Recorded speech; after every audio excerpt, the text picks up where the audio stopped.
Hello student, good evening. मैं doctor Surendra Kumar. आज हम लोग भारतीय न्याय प्रणाली पर चर्चा करेंगे, जिसके अंतर्गत आपका सर्वोच्च न्यायालय, उच्च न्यायालय, जिला तथा सत्र न्यायालय के बारे में संपूर्ण जानकारी आज मैं दूंगा। ये पूरा स्ट्रक्चर मैंने बनाया है, सुप्रीम कोर्ट से लेकर एकदम लोअर कोर्ट तक मैं आपको बताऊंगा। तो चलिए थोड़ा सा इसका हिस्ट्री हम लोग देख लेते हैं कि न्याय प्रणाली कैसे आई। तो भारत में इंग्लैंड की संसदीय शासन प्रणाली के आधार पर, भारत में इंग्लैंड की संसदीय शासन प्रणाली के आधार पर संसदीय सरकार की स्थापना की गई। किसके आधार पर की गई? ब्रिटेन के आधार पर की गई। चूंकि हमारा ब्रिटेन जो था, ब्रिटेन का ही उपनिवेश भारत था, ठीक है। लेकिन इंग्लैंड जहां संसदीय सर्वोच्चता को मान्यता दी गई है, वहां इसके विपरीत भारत में संविधान की सर्वोच्चता के सिद्धांत को स्वीकार किया गया है। फिर मैं एक बार बताता हूं, इंग्लैंड जहां संसदीय सर्वोच्चता को मान्यता दी है, वहीं इसके विपरीत भारत में संविधान की सर्वोच्चता के सिद्धांत को स्वीकार किया गया है, ठीक है। भारत में संविधान को देश की मौलिक विधि माना जाता है। भारत में संविधान को क्या माना जाता है? देश की मौलिक विधि माना जाता है। और यह केंद्र तथा राज्य सरकारों की राजनीतिक सत्ता का स्रोत तथा नागरिकों के अधिकारों तथा कर्तव्यों का निर्धारक है, ठीक है। उच्चतम न्यायालय संविधान का एक रक्षक है। उच्चतम न्यायालय क्या है? संविधान का रक्षक है। और यह सरकार द्वारा या किसी अन्य शक्ति द्वारा संविधान के प्रावधानों के उल्लंघन को रोकता है, ठीक है। जहां उल्लंघन होगा वहां सुप्रीम कोर्ट उसको रोकेगा, ठीक है। भारत में संघीय शासन की व्यवस्था की गई है। भारत में क्या किया गया है? संघीय शासन की व्यवस्था की गई है। और संघीय शासन व्यवस्था के अंतर्गत कार्यपालिका और व्यवस्थापिका की तरह न्यायपालिका भी दो तरह की होती है। न्यायपालिका भी दो तरह की होती है। पहला जो है संघीय सरकार के लिए और दूसरा जो है वह राज्य सरकार के लिए। पहला जो है वह संघीय सरकार के लिए है और दूसरा जो है राज्य सरकार के लिए है, ठीक है। अब हम लोग यहां पर देखते हैं, देखिए सर्वोच्च न्यायालय के बारे में थोड़ा मैं आपको बता दूं कि सर्वोच्च न्यायालय क्या है। तो संविधान के अनुच्छेद आपको 124 में, संविधान के अनुच्छेद 124 में उच्चतम न्यायालय के कार्य एवं शक्तियों के विनियमन करने के लिए किसी भी विधि भी बनाने की शक्ति संसद को दी गई है। कानून बनाने की शक्ति किसको प्राप्त है? संसद को प्राप्त है। कैसे? जब लोकसभा और राज्यसभा में जब कोई कानून पास होता है तो वह राष्ट्रपति के पास जाता है और राष्ट्रपति जब उस पर सिग्नेचर करते हैं, हस्ताक्षर करते हैं, तो वह कानून का रूप ले लेता है, ठीक है। उसी परिप्रेक्ष्य में वर्तमान में सर्वोच्च न्यायालय में एक मुख्य न्यायाधीश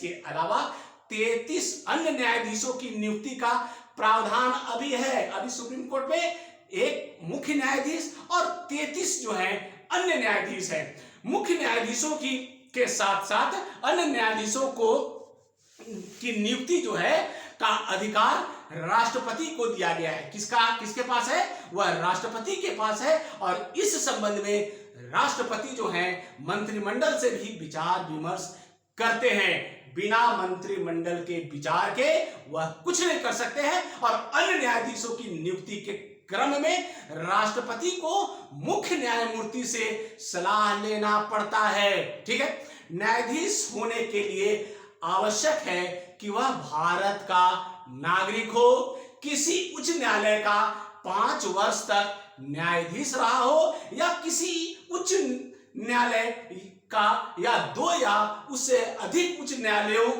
का अधिवक्ता रहा हो, या राष्ट्रपति की निगाह में परंपरागत विधि वेता हो और न्यायाधीशों के लिए अधिकतम उम्र सीमा 65 वर्ष निर्धारित की गई है। कितना वर्ष की गई है?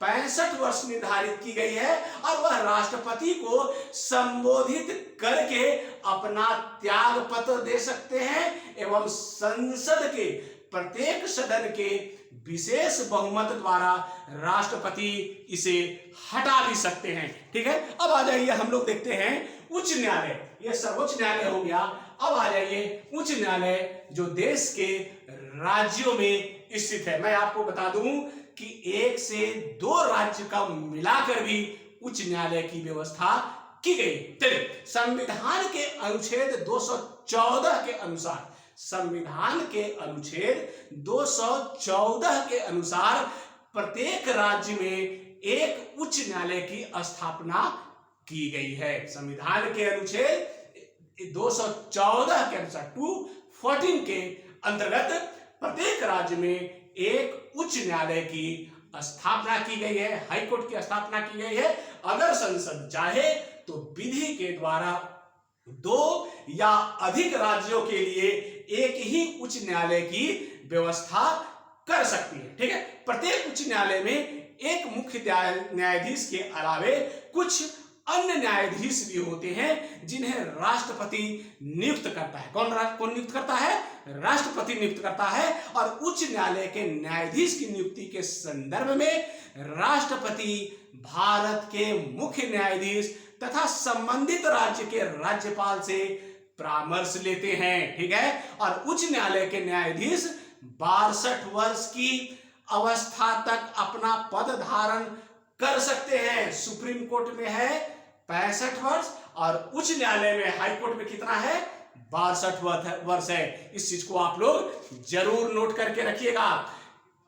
अब इनके ऊपर हटाने का क्या है? साबित कदाचार या समर्थता के आधार पर संसद के दोनों सदनों के विशेष बहुमत से पारित प्रस्ताव के आधार पर राष्ट्रपति उच्च न्यायालय के न्यायाधीश को पद से हटा सकता है। ठीक है, अब आ जाइए जिला न्यायालय। जिला में भी 2 तरह का है। आप आ जाइए जिला तथा सत्र न्यायालय, जिला तथा सत्र न्यायालय। और उसके बाद मेट्रोपॉलिटन क्षेत्र में, जैसे आपका कलकत्ता हो गया, मद्रास हो गया, मुंबई हो गया, दिल्ली हो गया, ये मेट्रोपॉलिटन सिटीज है। ठीक है, तो जिला तथा सत्र न्यायालय और मेट्रोपॉलिटन क्षेत्र के जो न्यायाधीश हैं उनकी नियुक्ति कैसे होती है, उनका क्या प्रावधान है? तो संविधान के अनुच्छेद 233 में, संविधान के अनुच्छेद 233 में कहा गया कि जिला न्यायाधीश की नियुक्ति संबंधित राज्य के राज्यपाल करेंगे। कौन करेंगे? उस राज्य के राज्यपाल करेंगे। साथ ही संविधान के अनुच्छेद 234 में यह भी कहा गया कि जिला न्यायाधीश के अतिरिक्त अन्य न्यायाधीशों की नियुक्ति संबंधित राज्य के राज्य लोक सेवा आयोग, जो पब्लिक सर्विस कमीशन जो स्टेट में होता है, उसके और उच्च न्यायालय के परामर्श से राज्यपाल करेंगे। ठीक है, पब्लिक जो यूनियन आपका स्टेट पब्लिक सर्विस कमीशन है और उच्च जो न्यायालय है, हाई कोर्ट के जो न्यायाधीश हैं, उनके परामर्श से वहां नियुक्ति होगी राज्यपाल के द्वारा। ठीक है, अब यहां इसके बारे में मैं स्ट्रक्चर आपको बताता हूं कि जिला तथा सत्र न्यायालय और उसके बाद मेट्रोपॉलिटन क्षेत्र में, जैसे आपका मुंबई हो गया, मद्रास हो गया, कलकत्ता हो गया, दिल्ली हो गया, वहां के बारे में मैं बता रहा हूं। तो पहला आप आ जाइए जिला तथा सत्र न्यायालय। इसको भी 3 भागों में बांटा गया, आप लोग नोट करते जाइएगा। पहला जो है अधीनस्थ न्यायालय, जिसको सिविल कहते हैं, अधीनस्थ न्यायालय जिसको सिविल कहते हैं। दूसरा जो है प्रांतीय लघुवाद न्यायालय, प्रांतीय लघुवाद न्यायालय। और तीसरा जो है सेशन न्यायालय, तीसरा जो है सेशन न्यायालय, जिसको क्या कहते हैं? Criminal case. फिर उसके बाद मेट्रोपॉलिटन क्षेत्र में 3 आते हैं। पहला जो है मेट्रोपॉलिटन मजिस्ट्रेट, पहला जो है मेट्रोपॉलिटन मजिस्ट्रेट न्यायालय।